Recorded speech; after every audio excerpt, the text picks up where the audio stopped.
Ya, Rabbil alamin wa bihi nasta'in ya wadid. Assalamualaikum warahmatullahi wabarakatuh. Jadi kajian ini perbincangan kita adalah berkisar tentang sejauh mana perintah-perintah Allah Subhanahu Wa Taala ke atas manusia yang akhirnya menjadi perbuatan ataupun tuntutan untuk dilakukan oleh seseorang manusia atau mukallaf itu uh, memberi kesan dari segi pertimbangan hukum sama ada ke atas diri dia sebagai mukallaf ataupun ke atas orang lain yang menjadi pihak yang terkait dengan mukallaf tersebut.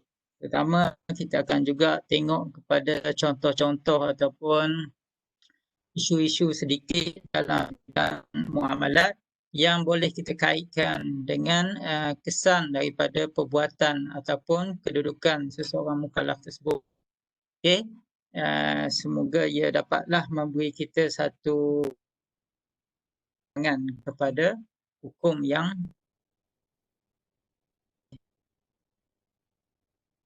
manusia. Okey, itu antara apa yang kita akan bincanglah dalam tajuk perbuatan mukallaf ini. Okey. Okey, perbuatan mukallaf ni ataupun disebut al-mahkum bih ataupun al-mahkum fih, dan juga kita akan melihat kepada al-mahkum alaih, iaitu sesuatu perkara yang dihukumkan itu yang terkait dengan perintah ataupun perbuatan manusia itu yang kita bincang sebelum ni, sama ada sebagai satu tuntutan, sebagai suatu pilihan ataupun sebagai suatu ketetapan yang kita lihat dalam perbincangan taklifi dengan wada'i. So itu kita kata sebahagiannya al-mahkum bih.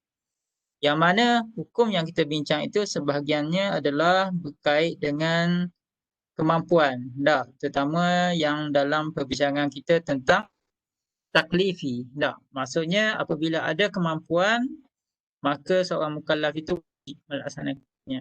Tetapi bila tak ada kemampuan, maka hukum itu diangkat dan sebagainya. So di sini kita akan lihat sejauh mana kemampuan mukallaf itu ialah kemampuan al-idrak, kemampuan mukallaf untuk memahami ataupun menanggapi tuntutan yang dikenakan ke atas dia. Kalau dari sudut asy-syari', iaitu pencipta hukum ataupun Allah SWT, kita lihat dia berbentuk taklifi, wada'i, iktidaan, takhyiran, jaziman, ghairu jazimin. Tetapi kalau kita lihat dari sudut mukallaf, yang dikenakan taklif itu, ia berkisar ke atas sejauh mana dia seseorang itu memikul kemampuan ataupun boleh laksana kemampuan melaksanakannya. So taklif yang kita bincang sebelum ini ataupun al-mahkum yang juga disebut mahkum fi itu adalah melihat kepada perbuatan dan peninggalan. Perbuatan dan peninggalan. Perbuatan apa yang dituntut buat, itu perbuatan lah kan. Peninggalan apa yang dituntut tinggal, itu peninggalan. Sebab di situ juga ada pahala, di situ juga ada dosa, dan di situ juga ada kecuaian. Kecuaian tak. Contoh, tinggal tidak menjaga suatu harta. Orang bagi dia jaga suatu harta, dia cuai, dia tidak. So itu adalah satu bentuk peninggalan. So peninggalan adakah ia memberi kesan hukum? Kalau peninggalan solat, berdosa lah kan. Kalau peninggalan daripada berpahala.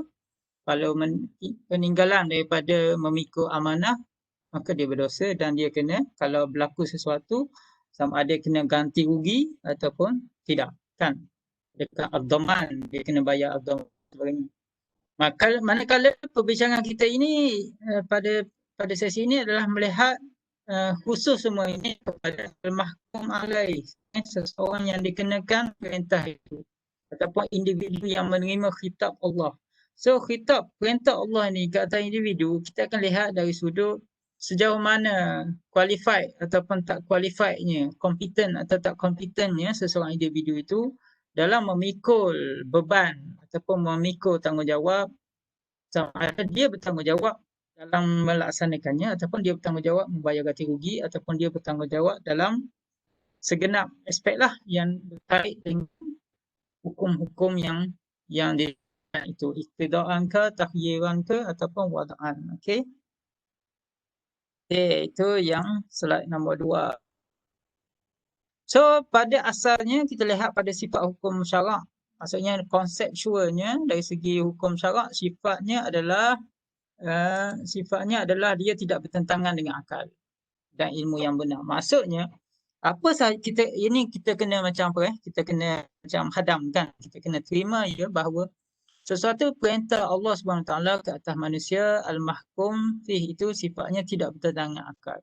So semuanya boleh dilaksanakan dan juga tidak bertentangan dengan ilmu yang benar. So maka tidak timbullah isu bahawa perbuatan-perbuatan ataupun perintah-perintah yang ditetapkan ataupun wada'an sesuatu yang diperintah oleh Allah itu atau yang ditetapkan Allah itu sesuatu yang tidak munasabah.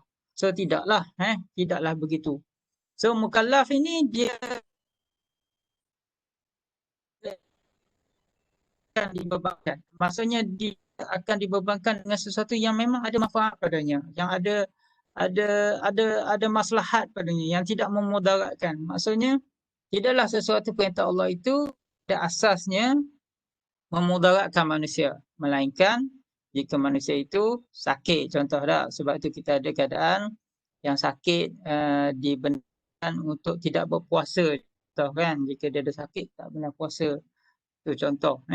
Tapi pada normalnya perintah itu tidaklah memudaratkan. Contoh kita sembahyang dengan ada rukuk dengan sujudnya. Kalau sakit lutut contohnya dia boleh duduk dan sebagainya lah. Yang kedua ialah sifat mukallaf itu atau beban itu tidak akan merugikan. Maksudnya kalau perintah supaya berjual beli dan tidak melakukan riba. Bukanlah syarak itu mendatangkan satu perintah itu dengan keadaan ia akan merugikan manusia sebab manusia tidak boleh charge tinggi, tidak boleh ambil untung besar, tidak boleh ambil untung lebih. Dari sudut itu kita walaupun secara fizikal zahirnya kita kata betul kita rugi kan. Tetapi dari segi sifat hukum syarak, dari segi ilmu yang benar, dari segi yang sihat kita akan kata ya itu tidak merugikan, malah boleh membawa kezaliman, penindasan dan sebagainya. So tidak mungkin apa yang dibawa oleh hukum syarak ini dia bersifat membawa pemusuhan, merugikan orang yang beramal dengannya. Tak pemusuhan. Sebab itu dalam Islam kita ada khiyar, nak suruh gaduh. Tak. Kata nak beli, tiba-tiba dia pergi tak jadi nak beli. Tidaklah. Khiyar ini adalah satu kaedah untuk puas hati, kan? Puas hati. Puas hati dia memikir, puas hati dia membuat pilihan sama ada dia nak meneruskan jual beli itu ataupun dia nak hentikan. Macam jual beli fasah ataupun khiyar kerana aib kan, khiyar kerana barang tak elok, khiyar semasa tawar-menawar dan sebagainya lah. So semua ini kita kena terima bahawa sifat al-mahkum fih yang dikenakan kepada manusia semuanya adalah memberi maslahat, memberi manfaat kepada manusia.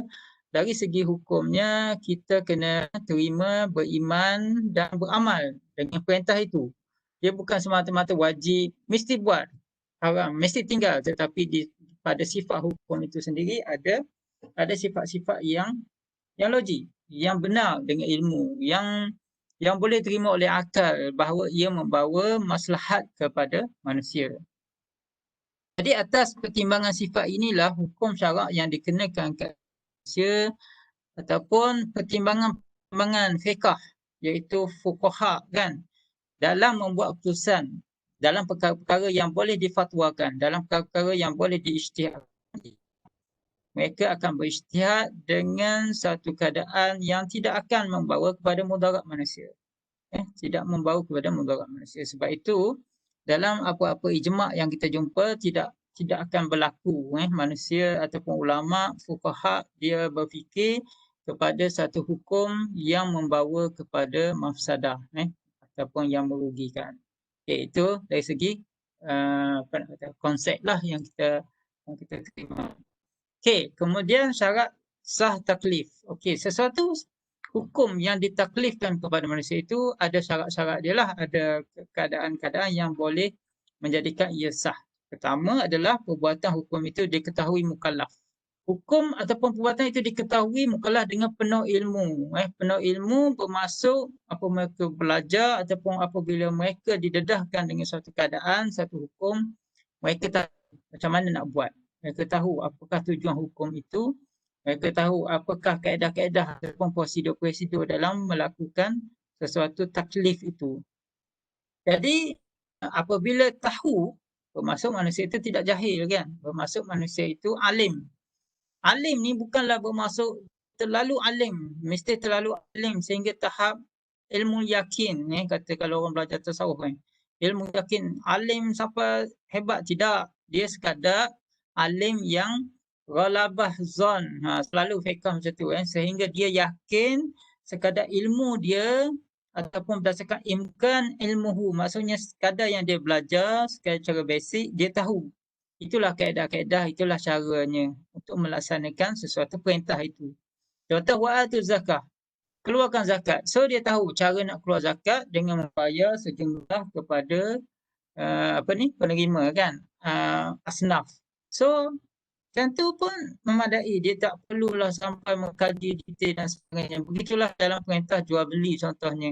Dengan sekadar dia belajar bagaimana menjual, bagaimana membeli, mencukupkan apa itu semua dan bagaimana meninggalkan yang riba, maka sudah cukup untuk menjadikan taklif yang dilaksanakan itu sah. Maksudnya at least dia tahu hukum dan dia tahu syarat. Okey, itu yang pertama.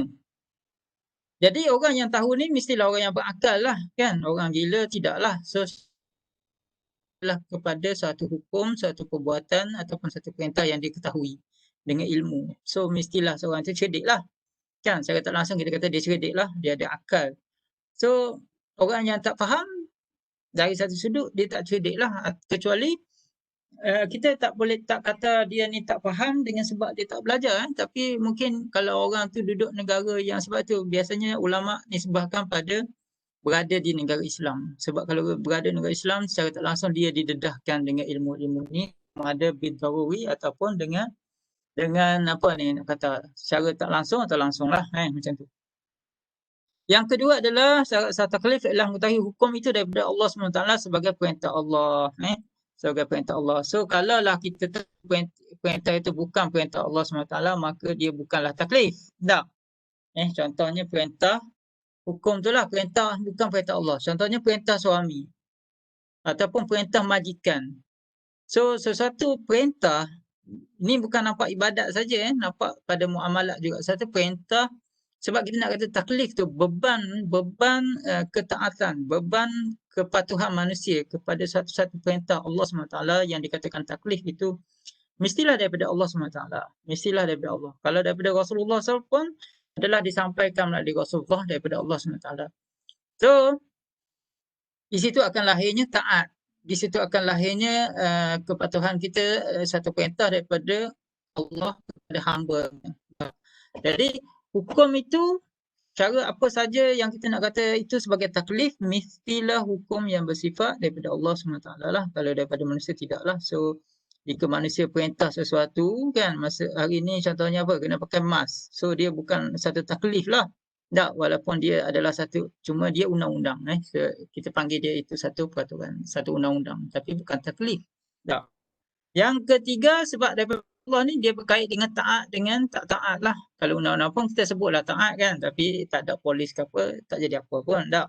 So yang ketiga adalah hukum itu munasabah, mampu dilakukan. Jadi bila disebut taklif, dia mesti munasabah. So sebab dia akan diasosiatkan dengan taklifi itu. Jadi syarat taklif mestilah hukum tu dia tahu buat, mesti daripada Allah dan mesti diasosiatkan dengan kemampuannya. Sebab tak mampu tak inilah kan, macam haji lah. Kalau tak mampu, dia tak menjadi kewajipan ke atasnya dan tak menjadi taklif pada dia. Walaupun hukum tu dari segi wadainya tetap wajib apabila sampai katakan musim haji, bulan haji dan sebagainya. Okey. Okey, itu dari segi sah taklif. Okey.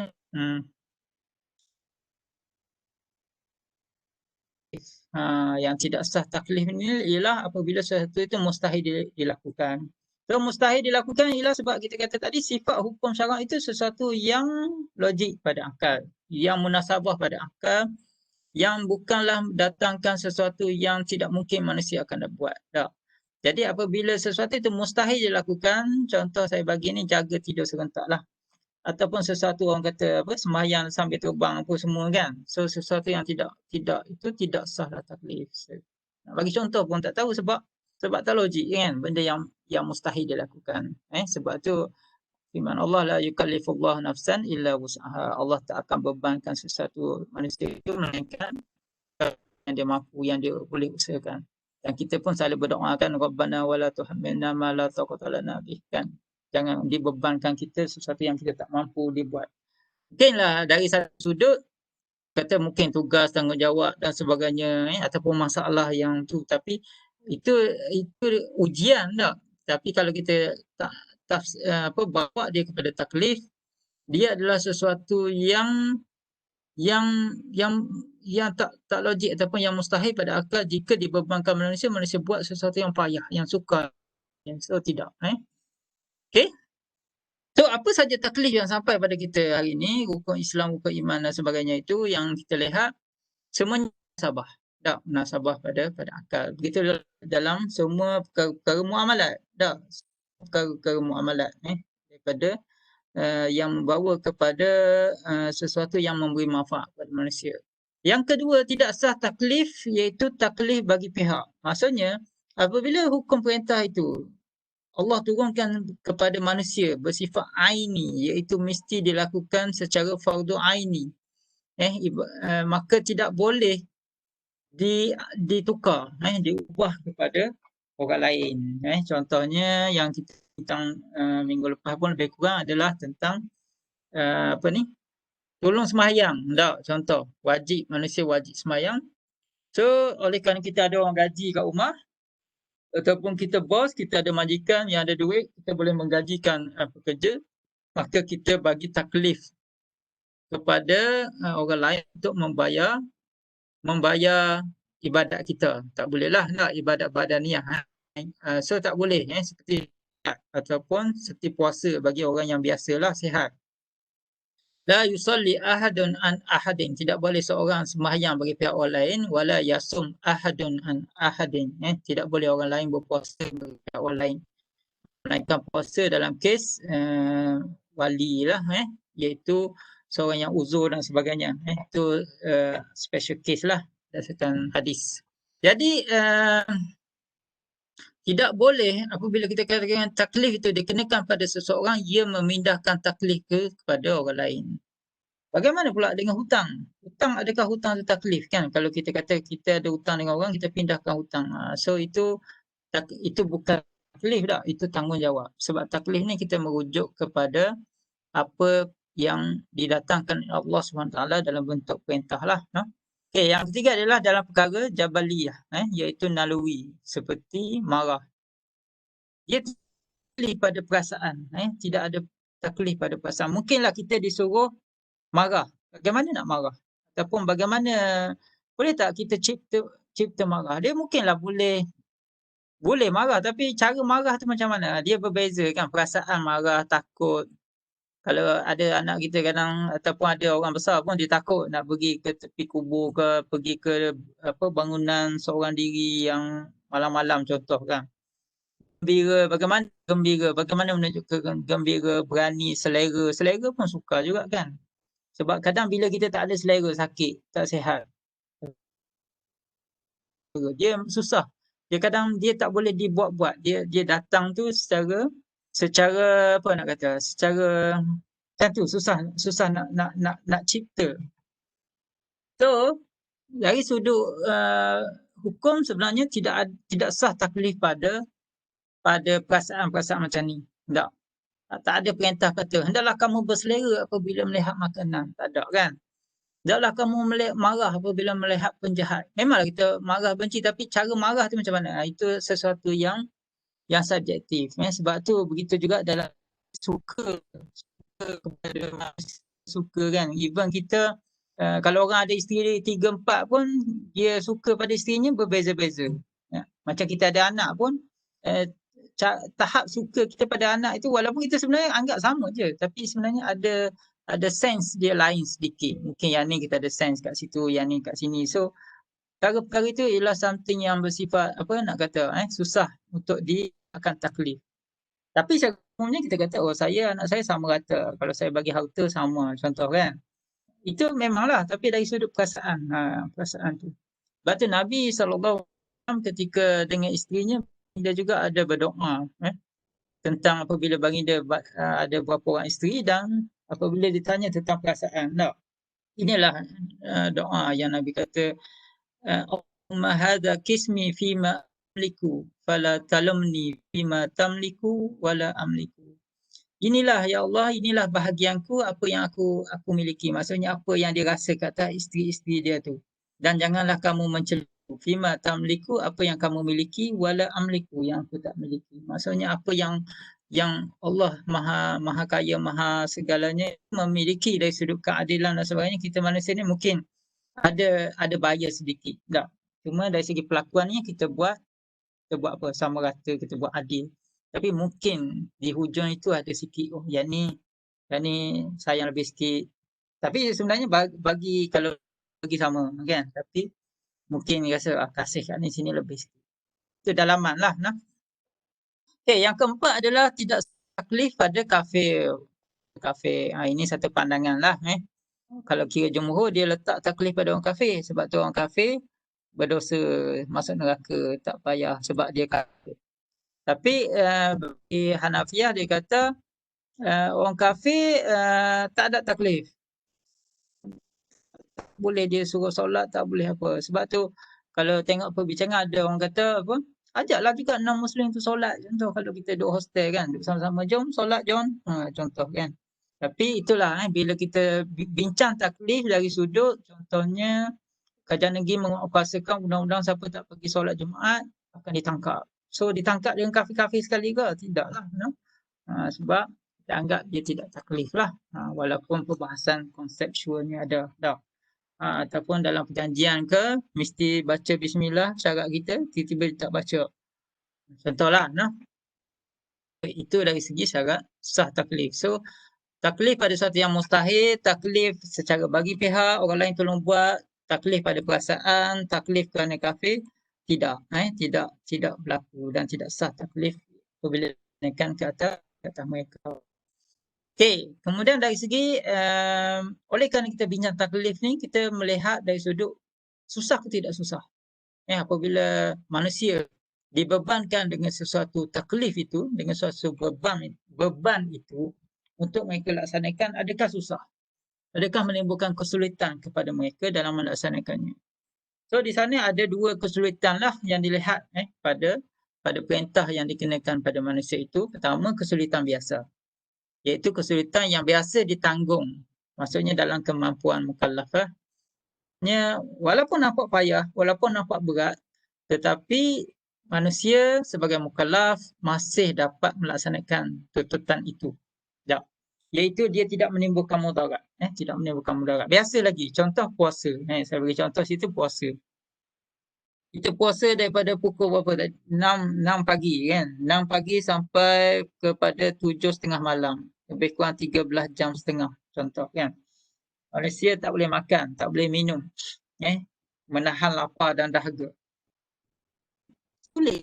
Suka. Pertama kalau kita bekerja pada musim panas, bercakap lagi, kerja bercakap ataupun kerja di tengah panas, berkebun dan sebagainya. Mungkin kita akan rasa kesulitan. Tapi kesulitan yang dikenakan ke atas manusia itu dianggap biasa, yang mereka mampu tempuhi, yang mampu tanggung, dan ia berada dalam kemampuan manusia, tidaklah menyebabkan manusia itu mati ke, sakit ke, masih walaupun dia lemah badan. So di situlah muncul maqasid dari segi kesulitan itu untuk melihat manusia itu taat, untuk melihat manusia itu penuh ikhlas, penuh rasa penyayang, penuh rasa khusyuk kalau solat kan. Khusyuk sebab tu solat malam. Susah sebenarnya solat malam, kena bangun malam tengah sedap tidur So kesulitan-kesulitan itu adalah satu kebiasaan ataupun biasa untuk memastikan manusia dapat lahir sebagai satu insan yang, kalau orang kuliah maghrib, kuliah ni tazkirah ialah tarbiyah lah kan, pendidikan. So kesulitan itu adalah satu apa nak kata, satu exercise lah untuk membaiki seseorang tu. Macam seorang yang apa, body besar lah kan. Dia naik gunung, turun gunung, naik bukit, turun bukit, kayuh basikal laju-laju nak suruh kempes perut ni kan. Kalau tengok orang yang ni kan, ada orang bina badan, semua tu susah tu. Semua kesulitan, tapi kenapa tak bising? Sebab biasa. Kesulitan biasa kan. Ada kawan saya berat dia 100 kilo, dah turun 60, 70 kilo rasa. 70, 60, nipu sangat noh. 70 something. Dengan cara itulah, dia naik basikal, cycling, dia naik apa, bukit, turun bukit. Sebab dia ada maqasid dia. Dia ada maqasid dia. Begitu juga dalam syariat, dalam perintah, dalam hukuman yang Allah kenakan ke atas manusia ni. Kalau dalam ibadat tu adalah untuk lihat ketaatan, kesucian. Dan dari sudut apa ni, muamalat juga dia ada kesulitan-kesulitan untuk pastikan berlakunya kepuasan hati kan dalam muamalat. Contohnya kita ada akad. Kenapa ada akad yang susah sangat? Kenapa ada apa nak kata, nak kena jelas, kena ni. Banyak benda supaya tidak berlaku pemusuhan di akhir nanti. Tidak berlaku pegangan supaya masing-masing puas hati kan. Tidak ada yang kena bayar ganti rugi. So kesulitan-kesulitan itu adalah kesulitan biasa yang dikenakan oleh syarak dalam erti kata untuk memastikan kemaslahatan manusia. Okey, itu kesulitan biasa. Ubatlah, no. Yang kedua adalah kesulitan yang luar biasa. So, kesulitan yang luar biasa ini adalah bukan sesuatu yang syarak maksudkan. Tapi satu isu yang kena ingat adalah bukanlah kesulitan itu maksud syarak.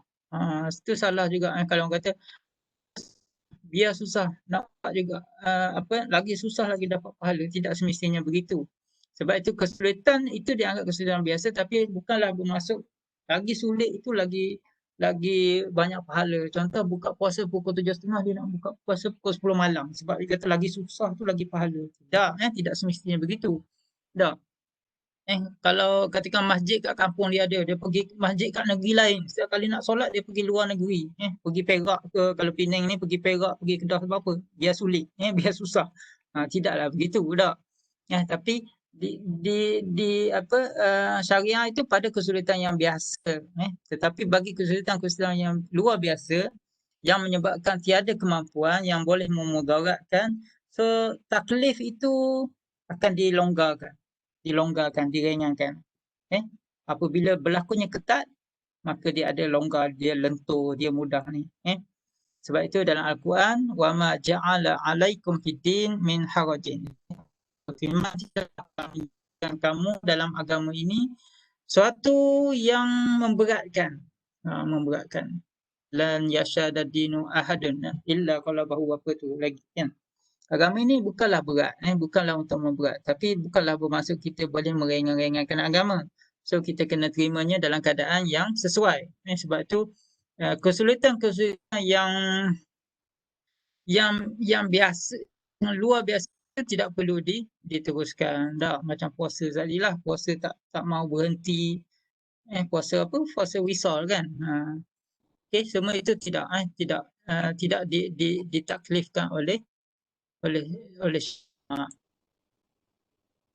Yang seterusnya adalah batas kesulitan. Jadi kesulitan tadi itulah yang membawa kepada kemudahan yang saya kata tadi. So di bawah kaedah fiqh, kesulitan itu adalah satu yang biasa, satu yang boleh diterima selagi dia berada dalam kemampuan mukallaf. Tetapi jika kesulitan itu sesuatu yang datang luar biasa yang tak boleh ditangani, so kaedahnya al-masyaqqah tajlibut taisir. Sesuatu kesulitan itu akan membawa kepada keringanan. So formula ini ataupun kaedah ini yang dibuat oleh ulama usul memberikan satu flexibility dalam amalan hukum syarak, sama ada dalam ibadat yang ada jamak, ada qasar tu kan. Begitulah juga dalam muamalat. Dalam muamalat kaedah bertangguh, kaedah apa semua. Contoh saya bagi cerita apa. Dalam muamalat dibenarkan hutang. Tak? Padahal hutang itu adalah satu perkara yang tidak berapa elok kan. Orang suka berhutang ni. Nabi selalu berdoa kan, Allahumma inni a'udzubika min ghalabatid dain. Ya Allah, aku berlindung daripada hutang. Ghalabah dain. Maksudnya hutang yang menguasai. Banyak sangat hutang. Tetapi dalam keadaan-keadaan tertentu, jika kita terdesak, kita terdesaklah, desperate, kita boleh berhutang, dibenarkan. Tapi tidaklah untuk mengelak kesulitan hidup. Tak ada duit, tapi kena bayar untuk kos tertentu yang mesti ataupun terpaksa kita ambil. Tidak akan berlaku kegawat dalam hidup kita, tidak berlaku ada keperluan-keperluan yang perlu kita isi, maka kita dibenarkan berhutang. Dan dia adalah satu kesulitan. Kalau tidak, kita tak minta duit dengan orang lain. Kita guna duit kita sendiri kan. Begitu juga pindah hutang. Pindah hutang dia adalah satu yang bersifat sesuatu yang sulit lah, sesuatu yang luar daripada asal. Pindah hutang ataupun al-hiwalah ini adalah contohnya ada kita berhutang dengan orang lain dan ada orang berhutang dengan kita. Kita bersuruhlah orang yang berhutang dengan kita itu baik pada orang yang kita berhutang itu. Tak pindah hutang. Dia ada satu kesulitan, tapi juga di sana dia ada satu keringanan lah. Kita nak memudahkan. So kita contohnya yang berhutang dengan yang dihutang tu duduk di Kuala Lumpur. Kita duduk di Penang. Bolehlah arah macam tu. Contoh sajalah. Tak. Begitu juga baik salam. Satu bentuk untuk menghilangkan kesulitan. Tak. Kita nak beli something yang tak ada. Tapi kita ada manifestasi tak, tentang barang kita nak. Macam nak raya lah. Awak idamkan satu baju raya yang special. Tak. Poket di belakang. Baju. Adakah? Ataupun kita idam rumah yang tak siap lagi tapi kita nak buat bumbung terbuka. So baik salam lah contoh. Baik salam ataupun baik istisna kan. Iaitu baik al-makdum. Iaitu kita beli something yang belum ada. Makdum ni tak ada kan. So dia adalah satu kesulitan. Dia ni nak yang pelik ni. Tapi dibenarkan, diharuskan dengan ciri-ciri tertentu. No? Begitu juga khiyar. Dia adalah untuk atasi kesulitan lah. Begitu juga an-naqsu. An-naqsu dari segi umur, dari segi akal. Dia adalah kesulitan. Contohnya budak bawah umur nak beli barang yang dia nak. Ataupun budak, ataupun orang yang hilang akal, ataupun kurang akal. Tapi dia terpaksa membeli. Dia terpaksa tasarruf untuk memastikan dia dapat survive. Contoh dia nak beli makan. So, beli kan yang membeli untuknya. So sepatutnya kita kata dia nak, dia belilah. Kenapa nak perlu balik? Tapi itulah untuk mengatasi kesulitan-kesulitan ke atas batasan yang syarak dah letak. Begitu juga dalam kes-kes umum balwa contohnya. Elemen non-syariah compliant yang kecil, yang susah nak tangkap, yang susah nak ni. Kalau kita detail sangat, nanti semua bisnes kita tak boleh buat. Ataupun semua kedai kita tak boleh makan. Semua barang kita tak boleh beli. Terutama makanan dalam tent. Mungkin tak basuh, mungkin tak baca selawat, mungkin basuh tak suci, ada darah lagi pada ikan, dia buat sardin contohlah. So, kes-kes yang kecil, yang kesulitan-kesulitan yang kecil yang tu, kita anggap boleh dibenarkan. So, keharusan ini nanti anda tentang istihsan ataupun dalam masa dulu kita letak dia, biasanya ulama dia letak dalam bawah usul fiqh, kita bincang dia sama ada bawah istihsan ataupun bawah masalah musalah. Kadang kita belajar istihsan dengan masalah ni contoh dia sama je. Contoh dia sama saja tapi konsep yang membawa kepada contoh itu berbeza. Contoh istihsan kan. Istihsan lebih kepada apa? Dia pengecualian kan. Pengecualian daripada kaedah asal. Itu istihsan. Macam baik salam lah. Kaedah asal nak beli barang mesti ada. Kalau tidak tak sah kan. Syarat pada jual beli mesti ada barang, mesti ada duit, mesti ada penjual, pembeli dan sirah. Tiba-tiba barang tak ada. Tetapi berdasarkan istihsan, oleh kerana ia tu kita anggap dia sesuatu yang baik. Sesuatu yang lari daripada kaedah umum dia, yang patutnya kaedah umum dia kata mesti ada barang baru boleh beli, tak ada barang mana boleh beli. Tapi berdasarkan istihsan kan, kerana ada kebaikan di sana, iaitu mungkin dia boleh tempah dengan lagi cantik, dia boleh manifestasi dengan baik dengan syarat dia ada ciri-ciri dia ada kriteria yang dia letak dalam sijil, dalam syarat dan sebagainya. Dari satu sudut juga dia adalah satu masalah kan. Kalau tidak, kita akan beli benda yang ada saja. Sampai bila kita nak show, kita nak plan something yang masa depan, sesuatu. Itulah kaedah dia.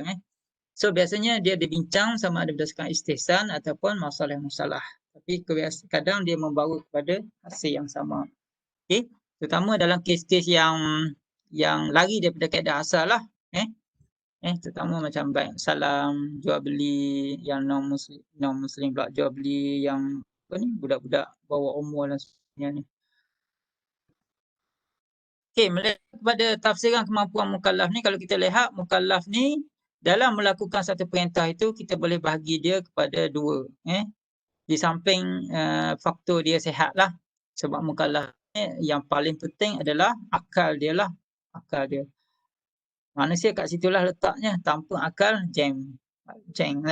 Habislah. Tak boleh bertransaksi lah. Itu maksud dia sihat lah, memenuhi syarat. So, dua bentuk kemampuan yang basic yang kita boleh kata ialah dia mempunyai kemampuan mutlak. Yang kedua, dia mempunyai kemampuan kamil. Kemampuan mutlak ini adalah kemampuan umum. Kemampuan umum di mana dia telah mencukupi kemampuan asas dia atas melakukan sesuatu perintah itu.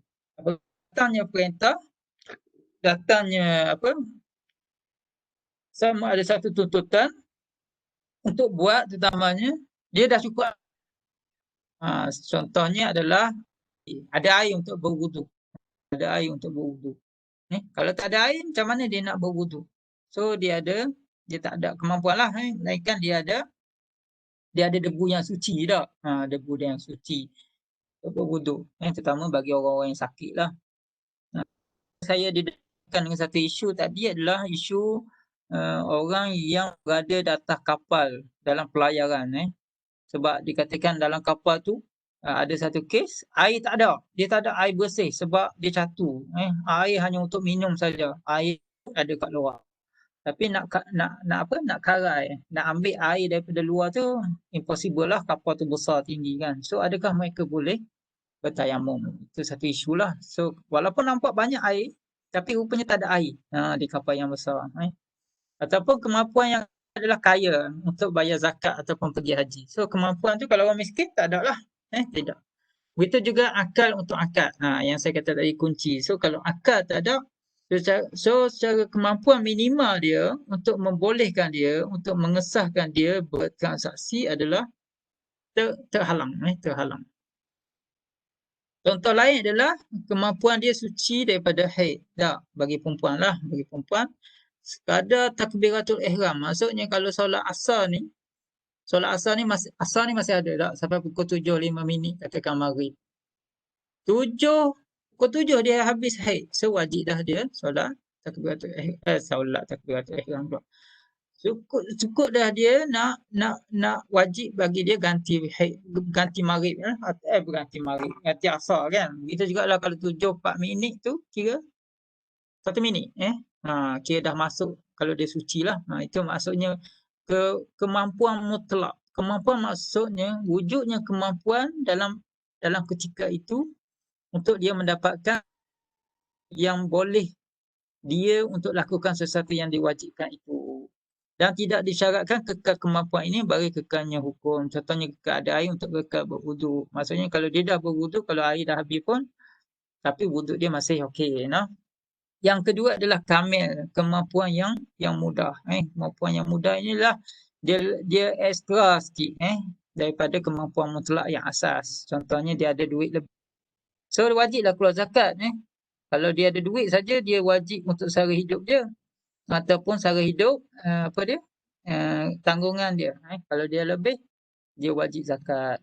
Kalau anda bincang zakat pendapatan ke, zakat apa ke, zakat simpanan ke, so kalau dia ada duit, dia simpan, so dia lebih lah. So disyaratkan syarat kekalnya hukum. So kalau duit simpan dia tu kekal, ada tak luar, wajiblah dia bayar zakat. Tapi kalau duit simpanan luar sebab nak tampung sara hidup yang tinggi, anak nak bayar yuran kan, isteri nak shopping dan sebagainya, maka hukumnya akan hilang lah bila duit tak cukup. Haul ataupun nisab tu hilang dan sebagainya. Itu bermaksud dari segi kemampuan mukallaf. Maksudnya Kedudukan mukallaf itu boleh hilang kemampuannya disebabkan asas-asas ataupun basic-basic yang ada pada diri dia, pada hartanya mungkin tak ada. So kemampuan itu sama ada kemampuan untuk beribadat ataupun kemampuan untuk bermuamalat. Dia bergantung kepada persekitaran dia, dia bergantung kepada kemampuan bukan saja fizikal sihat dia, tapi juga bergantung kepada faktor yang ada di sekitarnya. Okey. Sebab itu kalau orang buta contohnya kan, kemampuan yang minimum apa dia? Kalau dia nak membeli, dia mesti ada wali dia kan, ataupun dia mesti ada pemandu dia untuk bawa dia. Sebab macam mana dia kira? Mungkinlah orang buta hari ni cerdik, pandai kan, dia boleh rasa duit tu dia tahu 20 sen ke 50 sen. 20 sen 50 sen sama besar je kan. Cuma apa dia punya bentuk dia tu, dia punya apa bunga-bunga tu. Ataupun duit, duit kertas. Kita tak reti nak bezakan kan. Mungkin RM5 boleh bezalah RM1, RM10 ataupun RM20. Macam mana kita nak beza kalau dia skoping. Kita ada skoping saja kan. So itu sesuatu yang memerlukan ada backup, ada kemampuan yang asas, yang basic, yang boleh memastikan dia tidak ditipu dan sebagainya lah. Bahagian al-mahkum fih ni, kita melihat kepada perbuatan mukallaf ini adalah adakah dia berkait kepada hak Allah sepenuhnya ataupun dia berkait dengan hak manusia sepenuhnya. Maksudnya perintah-perintah itu yang mukallaf dikena, adakah ia berkait dengan hak Allah sebenarnya? So apa hukum dia? Nanti kita tengok. Adakah ia berkait dengan hak manusia sebenarnya? Maksudnya apa-apa perbuatan yang tu adakah berkait dengan manusia? Biasanya dalam muamalat kita lah yang kita akan bincangkan lanjut. Ataupun wujud hak bersama. Dia ada hak Allah di situ, dia ada hak manusia di situ. Tetapi di situ hak Allah yang menguasai. Maksudnya utama yang Allah punya. Kemudian ada juga kadang wujud hak bersama, hak manusia dan hak Allah, tetapi di situ ada hak manusia yang menguasai. So di situ kita akan lihat bagaimana konteks ataupun perspektif, persepsi kita ke atas pembahagian hak Allah sebenarnya. So dalam konteks ini tidak ada tolak ansur. Tidak ada tolak ansur maksudnya tidak ada pengurangan. Contoh tak ada pengurangan ataupun tidak ada rukhsah ataupun tidak ada diskaun. Maksudnya tak boleh kita kata buat sikit dah lah. Itu tidak. So hak Allah sebenarnya ialah la tanazzul fihi. Maksudnya dalam hak ini tidak ada tolak ansur, tidak ada pengurangan. Contohnya dalam perkara yang ibadat semata-mata, rukun iman, rukun Islam, so mesti kita penuhi. Tak, dari segi perintah itu kepada mukallaf wajib penuhi rukun iman, kepercayaan ni pada Allah dan sebagainya, dan juga rukun Islam, tanggungjawab untuk kita laksanakan. Dan begitu juga dalam konteks ibadat yang dengan makna pertolongan. Contohnya sedekah fitri. Dia bukan duduk dalam rukun iman, dia bukan duduk dalam rukun Islam, tapi dia adalah satu bentuk permohonan ataupun perintah yang datang dengan makna ibadat dan juga dengan makna menolong. Itu apabila kita berpuasa. Selepas habis puasa, untuk menyambut hari raya, dia ada satu bentuk ibadat yang dinamakan zakat fitri ataupun sedekah fitri, iaitu satu sedekah yang wajib yang di situ ada unsur perbuatan, itu ada unsur ibadat, dan di situ juga ada unsur pertolongan, sedekah kepada manusia yang memerlukan ataupun untuk bergembira lah kita kata. Keduanya satu perintah pertolongan tapi dengan makna ibadat. Tak, dia menolong tapi di situ ada unsur ibadat. Seperti zakat tanaman, al-usyur kan 1/10 ataupun zakat-zakat lain. Tujuan dia adalah untuk menolong. Apabila seorang itu banyak harta, banyak simpanan, banyak duit, banyak emas dan sebagainya, dia mesti tolong. Tak, untuk mengagihkan daripada orang kaya kepada orang miskin. Tak, satu pengagihan harta. Tapi dari situ juga ada satu bentuk penyucian harta. Itu ibadat. Menyucikan harta. Jika mungkin di sana berlakunya salah nyataan pada mendapatkan harta cara yang tak betul, mungkin ada unsur tipu sikit ataupun tak sedar ataupun terambil lebih dan sebagainya. Tak. So di situ ada maksud pertolongan dan dengan makna ibadat. Kemudian pertolongan tapi dengan makna ada hukuman. Tak, itu al-kharaj, cukai yang dikenakan. Tak, kalau tak salah saya bila berlakunya rampasan, kalau dululah ke atas negara, merampas tanah, tanah-tanah yang dikekalkan di tangan non-Muslim kan, mereka akan dikenakan cukai al-kharaj. Tak, al-kharaj yang diambil tanah oleh orang bukan Islam kan, daripada harta pertanian. So di situ hasil itu adalah, tapi di situ juga adalah bermaksud hukuman ke atas mereka untuk membayar kepada kerajaan. Dan di situ juga di bawah maksud hak Allah sepenuhnya ke atas perintah, ke atas perbuatan manusia ini juga adalah bermaksud hukuman yang sempurna. Contoh had lah, hukuman hudud. Kita kata had tak, hudud. Kerana mencuri potong tangan, kerana berzina 100 ataupun direjam sampai mati ataupun hukum minum arak. Tak. So semua ini adalah hak Allah sebenarnya yang tidak ada tolak ansur. Begitu juga tadi al-kharaj, dia tak ada tolak ansur, dia tak boleh nak minta kurang dan sebagainya. Dia ada nilai dia, pecahan dia, kadar dia. Ataupun hukuman sebahagian, iaitu halangan pembunuh daripada mendapat pusaka.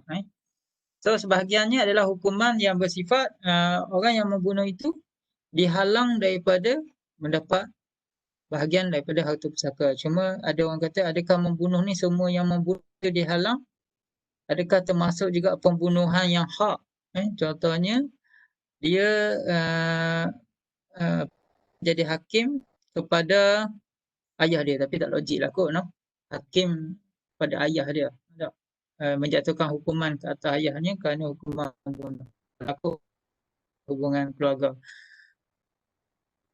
Hukuman dengan makna ibadah, hukuman kafarah. Tak. Siapa bersumpah, dia langgar sumpah, dia kena hukuman. Tak, kafarah sumpah. Contohnya puasa 3 hari. Dia kena hukum, tapi dia kena puasa 3 hari. So puasa 3 hari itu adalah satu ibadah. Kan? Boleh tak kita nak puasa 2 hari? Tak larat lah. Contoh kan. So tidak. Itu contoh dalam bentuk perintah-perintah yang bersifat tiada tolak ansur. Dan juga hak yang berdiri sendiri. Contohnya adalah al-khumus pada zakat ternakan dan galian. Contohnya sebab dia berkait dengan ternakan, berkait dengan galian yang ditemui itu, di mana dengan adanya harta itu, hak itu akan datang. Maksudnya al-khumus itu muncul. Al-khumus itu muncul. So dikatakan inilah hak Allah sebenarnya yang tidak ada tolak ansur pada sesuatu yang diperintahkan itu. Kemudian hak manusia sepenuhnya. Tadi hak Allah sebenarnya, hak manusia sebenarnya biasa ia bermaksud untuk menjaga maslahat individu manusia tu.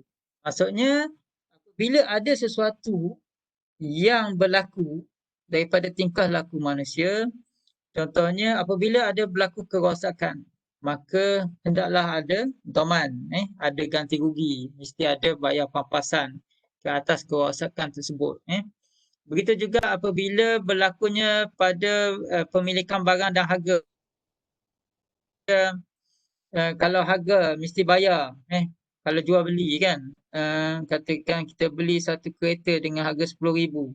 Harga kena barang itu dipindahkan. Selagi harga tak bayar, hak individu itu ada.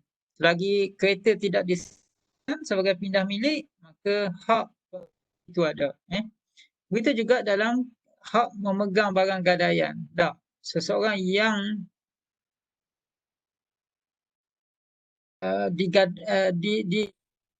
dipinjam duit contohnya, ataupun diletak gadaian, dia hendaklah bertanggungjawab ke atas barang gadaian. Tidak boleh dia cuai. Contohnya dia diberi emas tapi dia tinggal kat luar saja sebab dia kata bukan aku punya ni orang lain punya. So tak payahlah simpan baik-baik. So tiba-tiba kena curi. So di situ akan ada hak manusia yang dia kena ganti rugi. Begitu juga tentang hak syuf'ah kan. Hak syuf'ah ialah keutamaan untuk membeli ataupun keutamaan untuk menyewa bagi pemilik-pemilik yang berkongsi. Syuf'ah ni adalah hak di atas hak suatu harta yang lahir akibat berkongsi ataupun akibat kejiranan. Tak, dia duduk dekat-dekat. Contohnya anda share beli sebuah kereta dan buat Grab. Kan, beli kereta pakat 3 orang, jiran rumah sebelah, jiran rumah belakang, jiran rumah depan. Pakat beli kereta Beza, buat Grab. Tak. Tiba-tiba salah seorang dia nak jual hak dia tu, dia jual kat orang luar. Dia tak jual kat jiran-jiran dia ni. So di situ dia telah apa nak kata? Menggugat hak syafaat. Sebab hak tu mesti dijual kepada yang dia share tu. Itu berkait dengan hak manusia. Sebab apa dia buat gitu? Sebab apa dia suka? Sebab mungkin dia boleh menyebabkan apa nak kata? Ke apa nak kata? Kerumitan kepada berkongsi sedia ada. Tak. Kita tak tahu perangai orang baru. Tak. Orang lain jiran-jiran dekat rumah tiba-tiba dia jual dekat no. Apa jiran kepada nek lah no. So di situ dia akan menggugat hak syuf'ah. So dalam kes ini harus kepada pemiliknya bertolak ansur memaaf atau menuntut ganti rugi. So di sini ada elemen tanazul lah tolak ansur, tetapi dengan keadaan individu terlibat itu sama ada hak dia, kalau hak dia tu tercedera, rugi dan sebagainya, so dia boleh minta sama ada dia nak minta pampasan, dia nak minta sebahagian kerugian ataupun dia nak minta sepenuhnya kerugian untuk ditanggung ataupun diganti. Ini yang kita katakan hak manusia sepenuhnya, di mana di situ yang menentukan hak itu adalah manusia. Tak. Dia tak boleh kata saya tak nak bayar pampasan ni. Tapi saya akan berdoa kepada Allah supaya Allah mengampun saya. Berkait dengan hak manusia. Kalau kita berhutang dengan orang lain ataupun kita merosakkan harta orang lain, maka kita berhutang dengan manusia itu. Kita mempunyai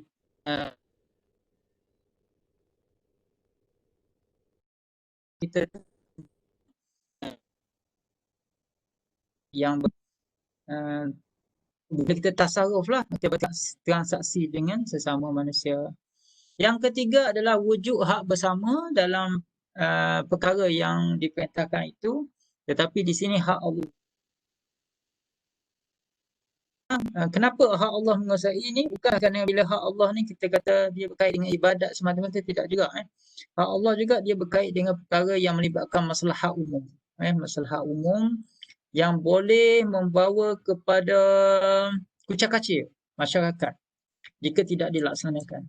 Maka untuk mengelak kucak-kacir dalam masyarakat, untuk menjaga maruah manusia, untuk mengelak fasad, maka dia dianggap penjagaannya itu kata al-mahkum fih itu, satu yang dihukumkan itu hendaklah dikatakan ataupun diutamakan ataupun dikatakan sebagai hak Allah, di mana hak Allah itu menguasai. Sebab elemen umum lebih besar daripada elemen individu ataupun elemen peribadi. Dia berkait dengan dia je, mungkin tu. Tapi hak bersama, hak Allah itu dia lebih merujuk pada bukan sahaja pada perintah-perintah Allah yang bersifat ibadat itu, tapi juga dia melihat pada perintah-perintah Allah yang memberi kesan kepada masyarakat umum, masyarakat besar. Jadi di situ menjaga maslahat manusia secara umumnya, daripada manusia saling mengaib sesama manusia, dari segi maruah mereka tercela dan sebagainya, dari segi kemanusiaan atau kesucian diri manusia itu dipelihara, maka apabila berlakunya contohnya qazaf, dia adalah sesuatu yang kita kata hak Allah. Hak Allah. Maksudnya siapa yang melakukan qazaf, menuduh orang lain berzina, contohnya menuduh orang lain selain zina liwat, bolehkah? Menuduh orang lain apa lagi istilah-istilah yang tidak untuk berkait dengan seksual ni, maka dia boleh dikatakan ataupun dikatakan hak Allah lebih utama untuk jaga. Sebab nanti akan berlaku macam ni lah. Kalau kita tengok politik Malaysia pun, bukan nak kata politik ni, tapi contoh saja. Politik Malaysia pun seolah-olah apabila diguna istilah liwat ataupun hubungan seksual, tak, dia macam satu apa nak kata, senjata yang kuat untuk mengalahkan musuh politik, contohlah, tak, kita kata. Sebab itu jika benda ini berleluasa di mana-mana dunia pun, tak, kalau kita tengok dulu siapa tu, Clinton ke, yang dia kata ada affair dengan dia punya sekretari dia dan sebagainya kan. So benda-benda ini yang berkait dengan apa, kemuliaan insan ini, dia boleh menjadi senjata yang sangat kuat untuk memalukan dan menjatuhkan seseorang itu.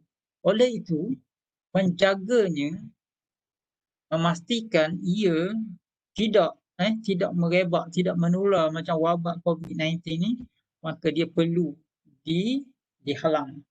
Ada satu undang yang kuatlah seperti hudud. So tidak gugur hukuman, tidak gugur hukuman dengan maaf. Sebab hudud ni kalau kira tak boleh dimaafkan lah tau. Tidak boleh dimaafkan. Even ada orang bincang tentang apa mencuri pun hudud. Bila dah jatuh hukum tak boleh dimaafkan lagi. Kalau nak maaf sebelum dibawa ke depan hakim dan sebagainya. Tapi apabila jatuh hukum mesti dilaksanakan. Cuma pandangan kecil Syafi'i dia mengharuskan maaf. Okey.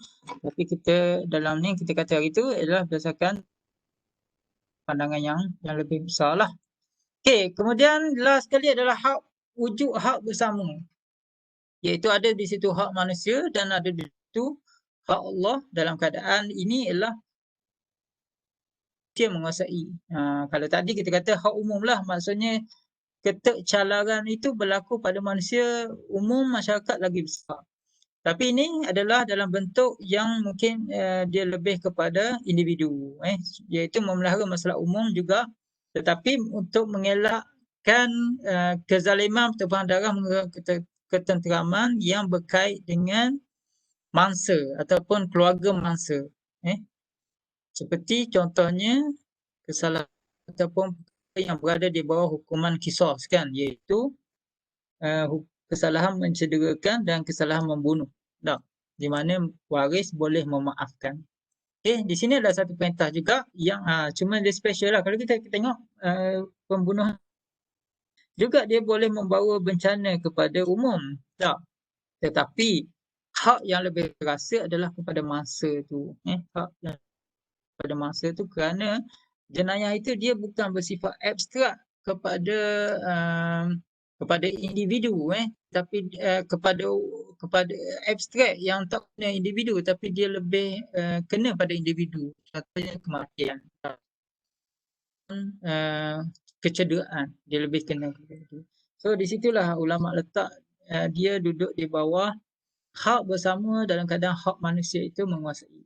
Di situ juga ada hak Allah tadi, hak umum tadi, berkaitan kezaliman, ketenteraman dan sebagainya, tapi dia juga ada hak wali. Kan, contohnya sentimental ataupun apa kasih sayang yang rapatnya antara seorang ayah dengan anak dan sebagainya lah. So di situlah wujudnya kita kata hak manusia menguasai dalam keadaan ini. So perintah itu adalah sesuatu yang boleh dimaafkan dalam konteks ini. Tetapi dengan keredaanlah kepada mangsa tersebut. Apa dia kita sebut mukallaf, kalau kita kata mukallaf. Saya ingat pukul 7 dah. So kita berhenti dulu sini, kita sambung 7.30. Boleh ya? Okey. Assalamualaikum warahmatullahi wabarakatuh. Kita stop dulu sejak sini. Waalaikumsalam.